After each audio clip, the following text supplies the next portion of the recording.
Malaysian concept, saan banda? Bisaya concept tawag dyan. Puro kasi kalawang, lagyan mo na lang ng sidecar para pwede ng pamasada. Grabe ka naman, Lodi. Sa itsura ng motor na to, para sa'yo, pwede pa itong pamasada. Sa iba, pinapangarap na yung mga ganitong itsura ng motor. Tsaka anong problema mo sa mga Bisaya? Bakit tinatawag mo itong Bisaya concept? Napakarami kong kaibigang Bisaya nang napakagagaling mag-build ng motor. Kaya sa mga viewers natin Bisaya dyan, pakitaan nyo nga itong basher natin, ilapag nyo yung mga motor ninyo, or kung may Raider 150 kayo, mas maganda nang makita ng basher natin na to kung sino ba yung nilalait niya. Anyway, dahil nilait mo na naman si Lucy, hindi naman ako papayag ng ganon dahil una kong anak ito. Kaya may bibili na naman akong pyesa para hindi mo nalaitin. Kaya baka pwede rin maglambing sa inyo mga kalusyuper, isang puso naman dyan at isang share. Kaya tara, umpisa na natin ikabit yung bagong pyesa na naman ni Lucy. So today is another pit. Pit na pit yung damit natin, race power. Siyempre si Kuya Russell, na race power din. Pag naka-race power tayo, alam nyo na kung sino i-build natin? Sino i-build natin? Lucy. Siyempre si Lucy muna. So kasi, hindi ka naman kita sa camera eh. So ngayon, update tayo kay kumpare. Ito na siya ngayon. Ayan yung ano niya. Nakapatong lang to, hindi pa ito nakakabit. Nakapatong. So, yan yung itsura niya. So, inaantay natin ulit. Siyempre, yung mga piyesang bagong in-order natin, tsaka yung mga kailangan pang palitan. Nagka-problema kami. Kung napanood yun yung last video, ang daming problema pag binubuo. Pero nung kinakalas, walang problema. Naiilang ako sa sarili ko. Parang ako sandwich. Race power, padala nyo naman ako ng malaking damit. Alam nyo namang triple XL ako sa inyo kasi iba yung sizing ng damit. Maliit kasi yung sizing ng Asian fit. Anyway, so ngayon kay Lucy tayo. Ang dami na naman nag-comment. Uy, comment na naman. Puro asyeta, puro kung ano-ano na mo. Swing arm, di mo mapalitan. Kadena mo, puro kalawang. Sa nag-comment naman, Idol, may problema ka ba sa mga Bisaya? Uy! Hindi naman ganun, Idol. Ito. Ang dami kong kaibigan. Ito, Bisaya to. Kuya Russell, Bisaya ka ba? May problema ka ba sa Bisaya? Huwag ganun.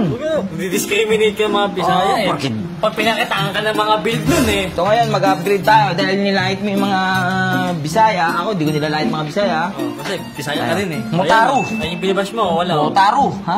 Mutaru.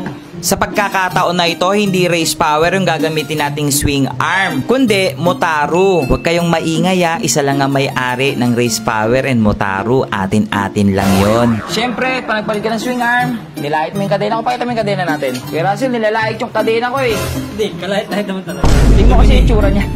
Hindi ba dumi? Lumang-luma na. Hindi sobrang dumi. Puro gas-gas na. Dahil dyan. Meron din? Siyempre. Yun Damit ko. Power! Power! So yung stock pala natin is 428. Yan. 415. Uulitin ko, pag tinawag na race power, hindi lang po ito'y shock. Napakarami na pong produkto ng race power. Isa na dito yung mga sprocket set nila. Sumasabay na rin ang race power sa patibayan ng mga sprocket at ginagamit na rin ito sa drag racing. Kasi made in Thailand lahat ng mga race power product. Kaya subok na matibay, pogi pa. May napansin na naman akong mukhang kailangan natin palitan kay Lucy. Hawak-hawak ni Kuya Russell. Medyo nangingitim at gusto kong palitan. Tingin ninyo, palitan ba natin ito? Baka kasi mamaya yan naman ang inex-ibas siya atin. Ito na. Dami nyo kasing comment. Hinahanap nyo yung windshield ni Lucy o yung takip daw sa ulo. Ang tamang tawag po dito is visor. Visor po. Ito na po. Ito na yung surprise kung ba't wala. Pinakarbon po natin. So after ng 2 weeks natin paghihintay at ang dami talagang nag-message sa akin kung nasaan yung ulo o yung visor dito ni Lucy, eto na, tapos na. Ginawa pala natin itong candy red na carbon fiber para bagay po sa ating mga pinipiling kulay. Marami na rin nakakapansin na paborito ko daw ang kulay red.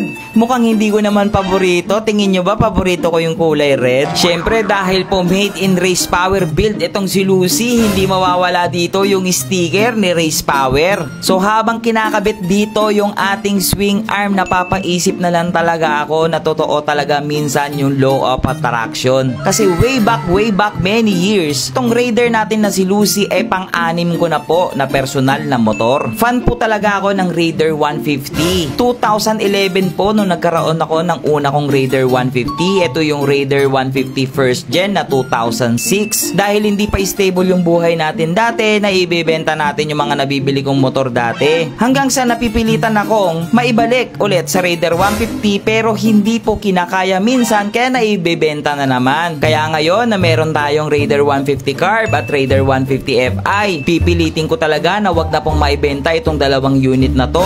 Yung tipong kahit po lumaki na po yung anak ko, makikita niya itong motor na to dahil isa po talaga ang Raider 150 sa mga legendary bike. Kung tingin ninyo hindi totoong legendary ang Raider 150, i-comment nyo dyan sa baba. Hindi naman po ako magiging basher ninyo. Kanya-kanya lang tayo ng preference. Talagang sadyang Raider 150 fanboy lang ako. Hindi ko sinasabing pangit ang ibang motor. Talagang sadyang meron lang tayong mga kanya-kanyang paborito. At para sa akin, Raider 150 ang pinaka the best na motor. So balik na nga tayo dito kay Lucy. Medyo patapos na siya dito. Kinakabit na natin yung chain. Susukatan na lang. Titignan natin kung hanggang saan naaabutin. Kung kailangan pa ba natin magtabas or hindi na. So ang ginawa namin dito ni Kuya Russell ay sinagad namin sa dulo ng swing arm yung pwesto ng mags. Napagod ako manood. Di ba, binasic lang ni Chief Mechanic natin, Kuya Russell. Bakit, Russell?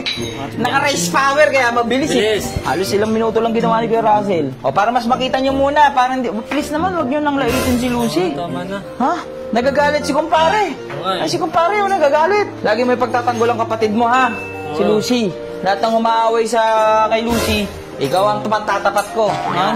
Pambawi. Ay, pawat ni Kuya Russell. Si kumpare naman ang ginagalaw ngayon. Kasi may mga mali daw tornilyo eh. Pero, para makita nyo muna si kumpare, pasukan ko muna kayo ng kapirasong montage.